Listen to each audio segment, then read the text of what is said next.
Whoa. And that's the way we're kicking off Send It Sunday this week. Yes, a channel favourite. This is Primus. He's from Sweden and he is a full-blown sender. Just check out the cartwheel on that opening clip. Yeah, goes to change the feet, gets a gust or just gets off balance and then bam! That is nasty. I mean, this kid absolutely sends it. Just look at this. This is from accumulation of different places. Karpathos, I think there's Sweden in there, and they also took a visit to France as well. And the guy is just pushing his level, you know, really pushing hard. And this is how you get better at windsurfing. Yes, it's hard, but if you put the effort in, it can be so rewarding. And I actually saw a clip on Instagram this morning that I thought this kind of sums up windsurfing for me. The man who loves walking will walk further than the man who loves the destination. Man, when you love the journey, the goals just happen. You hit milestones as a side effect. What does the journey consist of? Sucking at something, failing, getting better, learning, start a new journey, start it over, do it again. And so when you fall in love with the journey, everything else takes care of itself. Yeah, you've got to enjoy the grind. You've got to enjoy the journey of getting there. When a sport is hard and it's difficult, and sometimes you don't see those gains, those really easy gains, but when you get them, when you've put the work in, that's where you get the reward. That is why there's so many die-hard windsurfers out there. Yes, it's not a massive sport, but the guys that are in it, the guys that have been doing it since the beginning, the guys that have got back into it, feel that, you know, you don't lose it. It is like riding a bike. I've spoke to a couple of guys actually in Sagres this week, got back into windsurfing and absolutely loving it more the second time around. So that is just so good to see. So keeping us motivated. And I got to say, I've just booked my trip to Cape Town with Booking.com. Why do I mention this? Well, I just saw this advert. At Booking.com, finding perfect isn't all that difficult. Beachfront property, no problem. Kitchen. Yes, Idris Elba doing the windsurfing. How's that for a beach finish? You know, how's that cruising up to the bar? Like it, Booking.com. I am not sponsored by Booking.com. A few people mentioned that. No, it's nothing to do with that. I just like it, the fact that they're using a windsurfer in their advert. Brilliant, bloody brilliant. Anyone else going to Cape Town this year? If you are, I've got a code for you, 20% off car hire. Well, more specifically, truck or van hire. If you're going to Cape Town, a truck or a van is absolute gold. Kennings, 20% off if you use my name. Ben20, the code, Ben20, booking at kennings.co.za. Message those guys, but you have to do it in the next week to get the 20% discount. So if you're going, you're going to book a truck or a van, definitely use that. You get 20% off. All good. So there you go. So I hope to see you there. I think it's going to be a good year. I'm looking forward to seeing the senders going for it, filming the action, and we're also going to put it online for you guys to see as well. Yeah, looking forward to it. Absolutely looking forward to it. Right, who else has sent? Well, who has sent us some stuff in this week? Well, a sender over in the gorge has been practicing his 360s. Yeah, this is John Hall. This is his 360. Been working on this sort of old school lay down 360. He's not quite getting the ending. He's asking me for some tips. And I thought, you know what? I'll put it out to you guys. Anybody pulled off the 360, got any tips? I think we should do a video about old school 360s. I think it's a cool move and very useful. Helps you for the lay down, helps you for the bottom turn and all this sort of stuff. But he also sent me this clip. And I think this kind of brings back a feature. Oh, that looks painful. Yes, that looks painful. Check this out. Going in for the 360. Oh, that looks painful. Oh, it's hard to laugh at that one. You see the leg go down, the knee go down, and you're thinking, I hope he's flexible. Luckily, he's all good. He's all good. There is no injuries, but I tell you what, it isn't surprising. I actually saw an Instagram video of surfing early on Kook of the Day where the board just smacks the guy or the girl in the face, and I thought, yeah, that can't happen in windsurfing, and someone reminded me in the comments, yeah, Ben, but we get stuck in the straps and hurt our ankles and feet. That clip sums that up. Nasty. Also, what have we got? We're going to bring Can We Claim It back? Can We Claim It is back this week. Who is going to be the star of Can We Claim It? This is where you guys at home get to say whether the person in the clip can claim it. Okay, let's see the clip. Yeah, this is Elsie, and this is her first day at windsurfing. Can she claim it? Can that dog? I told you, if you send a dog windsurfing in, it will make it on the channel. South Milton Downs in Devon, first ever windsurf. Can she claim to be a windsurfer after that first effort? We'll have to wait and see. Cheers to Richard for sending that in. Let me know in the comments below. What else have we got? Well, I think we got a bit of this. Yeah, this is Darren Woodham going up for the back loop, but then he goes into the one-handed table and then disappears off the top of the screen. And the question I'm asking you is, what happens next? So you've got a couple of options. What are the options, Ben? Well, I'll tell you the options. There is option A. Lands flat on his back on top of the sail. You've got option B. Flies out the screen, comes back down, grabs the other side of the boom and sails away hair dry. You've got option C, flies off the top of the screen, goes right around the sail and water starts away. Or you've got option D, ends in a massive heap, bursts his eardrum and spends 3 weeks off the water and is now back sailing again with big ear plugs in. Yeah, A, B, C or D. Let me know very quickly because I will tell you right now. This is what happened next. Yeah, you can't really see, but he basically landed in a big heap. His ear connected with the water, burst his eardrum. He spent 3 weeks off the water. But like the commitment, he is back out there. And funnily enough, when I read what he was saying, that was actually going for a back loop. I know. So go back. This is the start. You think, oh yeah, back loop. Then he said something was going wrong. So he tried to turn it into a normal jump. That normal jump, his foot started coming out the strap. So he tried to let go. Then it turns into a one-handed eagle wing. And then the rest is history. Well, that's fair enough. That is one way to get to a burst eardrum. Okay, let's have a little bit of a roundup of Instagram. Let's have a look at some Insta bangers. Been quite a few this week. With Maui's been going off, obviously, after the Aloha Classic. Ricardo Campello's there. Seen him like a grubby off the lip. You know, sort of mixing it up a little bit. I don't think they've had the best waves this autumn in Maui, but they've had wind. It's been a bit junky, but the moves have been thrown down. Obviously, Ricardo Campello on form. Obviously, the lower champion, world champion, Marsilio Brown, definitely on form. Big old tweaked one from him.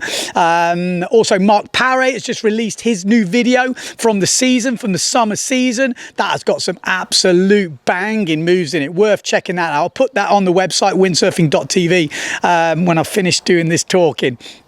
What else have we got?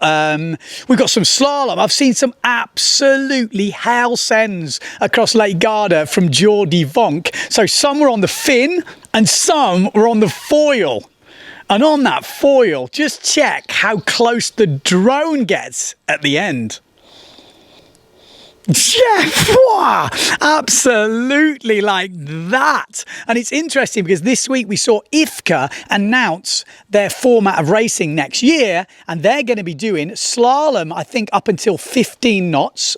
Foil up until 15 knots, from 7 to 15 knots. And then from 11 knots upwards, they have the option of doing fin slalom. So foiling will only be a light wind discipline, like I say, up to 15, and then fin will take over. How is that going down with the people out there? Let me know in the comments what you think about that. Is that progressing the sport? Is it pulling it back? Is it the right direction? Is it more in tune with what you guys are doing at home? Really interested to hear your thoughts. There's obviously lots of mixed feelings out there. And then who makes the decision between 11 and 15 knots? You know, say someone's winning the competition and it might favour them to do foil in 13 knots, but it might favour the other guy to do fin, or woman. Who chooses? Could that be controversial? So it's quite interesting at the moment that that is going on. We've also got the Ludowicz Speed Challenge. They haven't had amazing conditions so far, so there's been a lot of tuning up, but they have had Diaz Point. Now, Diaz Point is basically a spot a couple miles down the road from where the channel is. And when it's not great on the channel, like it's 30 knots, you know, to the channel you need 40, 50 knots plus for it to be really working. Then Diaz Point is cranking, and Vincent Wagner's has already pushed down the bar and set a record at Diaz Point, a 2-second peak speed of 52 knots. Yes, the big Belgian fella could be on for a world record if they get the conditions in the channel. Also saw Heidi Ulrich as well. She is there, and she's been throwing down, I think, 34 knot runs, which is around about 80 kilometers an hour, just to give you reference. So the speed boys and girls are on it. Also, you've got to check out the YouTube channel from Nils. I'll put that link below. He's just put a bit of a vlog from over there. It's his first ever time to the Ludowicz Speed Challenge, and he's had an absolute mare. My fever is up to like 38, 39 degrees now. And yeah, I don't know if I caught something or if it's just the stress of driving 2 times to Windhoek and back. But yeah, I certainly cannot go out today on the water like my plan was, because the wind is actually really nice today. Yeah, problems with the car. He had to drive from Windhoek to there and back, which is a mammoth drive because he couldn't fit it all in the car. He's tooling around in like a little hatchback, which you couldn't put the seats down. He got ill, he's had a fever, but he has been filming, and I really feel this year we're going to be able to get a few more insights from over in Ludowicz, which I think a lot of you are looking forward to. I'm doing my best to liaise with the guys out there to get some more feedback, but like I said, let's see what conditions we get and how much information we can get. If you guys are keen as well, I spoke to a few people that do maybe a podcast where we round it up, a live podcast, and you guys can ask questions and maybe we get some guys from over there involved. So yeah, lots going on. It's hectic. And also Japan. Yeah, the PWA in Japan, which is the last event of the year for the PWA, kicking off this week. I'm leaving on Tuesday to do the commentary, and a world champion will be crowned in the men and women's disciplines. So that is going to be super exciting. We've only had one event for the men and none for the women so far. So, you know, world titles will be decided at that event. And if you have a shocker, no matter what you did in silk, you're not going to win. So everything is on the line. Usually by this time of year, everything's kind of decided and it's between a couple of places. But now it's wide open. Super exciting. Amado Vrieswijk leading in the men. Can he get a first ever slalom world title? I think that is going to be super fun. Super fun. What else have we got? I've got to tell you about a big sale, a massive sale. Yeah, the savernshop.com have a massive sale. No, not that sort of sale. They've got a Black Friday sale, which is coming up. They're going to have a lot of boards on cut prices. I can't tell you. I'm going to tell you more about it as we get closer to Black Friday, which for you, those of you who don't know, I think it's the last Friday of November. I could be wrong, but stay tuned to the channel. We'll give you more information on that. So massive thanks to savernshop.com for helping out the channel and supporting us. Obviously, massive thanks to you guys, because without you guys, it wouldn't happen. We've also got a duotone giveaway coming. Yes, E-Pace, 2 sails, 2 silver booms, and 2 Power XTs. Duotone are going crazy, giving away everything. So that's going to be coming up in the next couple of weeks. So if you're a member of Windsurfing.TV, you've chipped in some money to help the channel, you will be eligible to enter. Like, yeah, these legends have chipped in the last week, and they will be able to enter those competitions to win goodies, like lots of stuff coming. Like I said, never been a better time to be a member.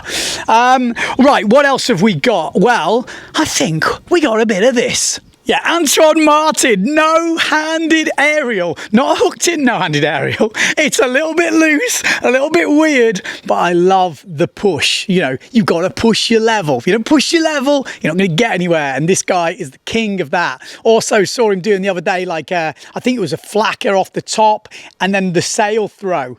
Now, anybody who's been following the PWA Tour for a long time, they'll remember Cowley Ciardi did this move back around 2010. I can't remember the exact year. And a few people won't even know that, but he did it by accident. He did the move, it flipped out his hand, and then he saved it, which is pretty cool. So Anton, I spoke to him the other day. He didn't even know he'd kind of done that, but he just came up with it. So I liked the push. Sarah Kita Offringer has been hammering the turns. Yeah, absolutely. Look at this just pushing. I think your comment was, am I pushing too hard? Never. You're never pushing too hard. We like a big back foot.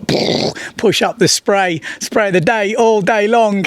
Absolutely having it. I saw a perfect wave from Leon Jammer this week. Just check out this thing. Absolute dreamy. Look at it. Ooh. Yeah, this is going crazy. A lot of people trying to guess where it is. Where is it? Let me know in the comments below. If you know, you know. So yeah, Leon Jammer absolutely lighting it up. And then we're going to leave you with one clip. Just a thought-provoking clip. So, you're about to go sailing. The wind, you look out there, you're judging it thinking, yeah, it looks windy. What should I take? Well, Sarah Jackson put this on Instagram, and this is how you choose what gear to take. You're probably not going to want to hear this, but I'm going to say it anyway. Always go with the choice that scares you the most. Yes, the choice that scares you the most. You know what to do, people. If you do have any videos, send them to sendit@Windsurfing.TV. We'll see you for the next one. I'm going to go and try and get some sleep because this baby business is tiring. Only one thing left to say, that no matter where you are in the world, don't forget to send it. See you in Japan.